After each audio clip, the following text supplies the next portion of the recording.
এটা পৰিয়ালৰ দুজনী ছোৱালী আৰু এজনী তেখেতসকলৰ বান্ধৱী তিনিজন বান্ধৱীয়ে শনিবাৰ দুপৰীয়াৰ পৰা নিখোজ হৈ আছে। আহক আমি পোনে পোনে গৈছোঁ তেখেতসকলৰ ওচৰত, তেখেতসকলৰ অভিভাৱকৰ ওচৰত। অভিভাৱকে কি কয়, কি ক'ব আপুনি? আপোনাৰ ছোৱালী নিখোজ হৈ আছে, কি ক'ব?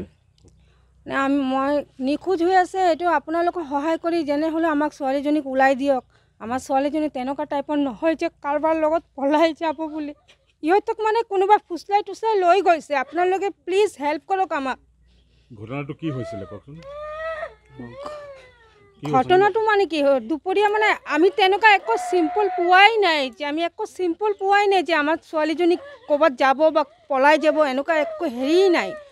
যেনেকুৱা সদায় কামত যায়, কামত গৈছে, কামৰ পৰা দুপৰীয়া খাবলৈ আহিছে, খোৱাৰ পাছৰ পৰা দোকান যোৱাই নাই ইহঁতে। আপোনালোকে বিচাৰিছিলে, বিচাৰ কৰিছিলে? আমি ৰাতিপুৱা যেনেকুৱা দুপৰীয়া টাইমটো, ৰাতি টাইমটো যেনেকুৱা 9টা বজাত ঘৰলৈ আহি যায়, তাৰ পাছৰ পৰা আমি বিচাৰি আছোঁ। সদায়তো কেতিয়া মিছ কৰাই নাই, আজি এবছৰ ধৰি কাম কৰি আছে, তেনেকুৱা মিছ কৰাই নাই ইহঁতে। এতিয়া থানাত এজাহাৰ দিলোঁ। কি কৈছে থানাৰ পৰা কৈছে যে আমি চেষ্টা কৰিম বুলি।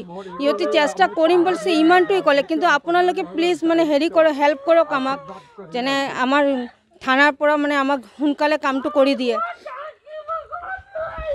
হয়, আৰ্থিক দৈনন্দিনতাৰ কাৰণে লিডু বজাৰৰ ব্যৱসায়িক প্ৰতিষ্ঠানত কাম কৰিছিলে এই তিনিজনী ছোৱালী। আৰু এই তিনিজনী ছোৱালী শনিবাৰৰ দুপৰীয়াৰ পৰা নিখোজ হৈ আছে। পৰিয়ালৰ লোক বহু জেগাত খোজ খবৰ কৰিছে, কিন্তু এতিয়ালৈকে কোনো তেখেতসকলৰ খোজ পোৱা নাই। আহক আমি পোনে পোনে গৈছোঁ, আমাৰ ওচৰত আৰু এজন তেখেতসকলৰ অভিভাৱক আছে, তেখেতৰ পৰা সুধিম কি কয়। কি ক'বা তুমি?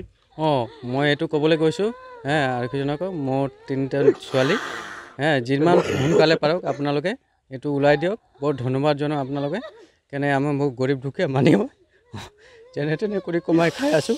শনিবাৰে গধূলিৰ পৰা তিনিজনে নিখোজ, এতিয়ালৈকে পোৱা নাই। আমি চব জেগাত বিচাৰিলোঁ, চব ফোনে যোগাযোগ কৰিলোঁ, ফেচবুকতো আহিলোঁ। আকৌ সিহঁতে আধাৰ কাৰ্ড তিনিজনে লৈ গৈছে ডকুমেণ্টছ হিচাপে। এতিয়ালৈকে সন্দেহ পোৱা নাই আমি ক'ত হওক। তো যেনে হওক আমি জনাই আছোঁ আমাৰ লিডু থানা আৰক্ষীজনে যে যিমান সোনকালে পাৰক আমাৰ ছোৱালীকেইটাক যাতে আমাক ফিৰাই দিয়ক। হয়, এটা কথা ক'ব লাগিব যে এই মানৱ দেহৰ পাচাৰকাৰীৰ কবলত পৰিছে নেকি, বা বাহিৰত কোনোবাই লৈ গৈছে নেকি কামৰ কাৰণে, বা বিভিন্ন ধৰণৰ কথা এতিয়া উৎপত্তি হৈছে।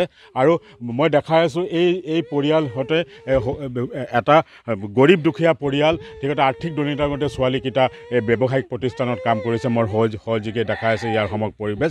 আৰু শনিবাৰৰ পৰা এই তিনিজন ছোৱালী নিৰুদ্দেশ হৈ আছে, আৰু বৰ্তমান সময়ত তেখেতসকলৰ কোনো বিচাৰি পোৱা নাই। আৰু এই ছোৱালীবিলাক কাৰ কবলত পৰিছে, কোনো এজেণ্টৰ কবলত পৰিছে নেকি, বা ক'ত গৈছে, এইটো এতিয়ালৈকে সিহঁতৰ একো সন্দেহ বা পোৱা নাই। মাৰ্ঘেৰিটাৰ পৰা তপন দে,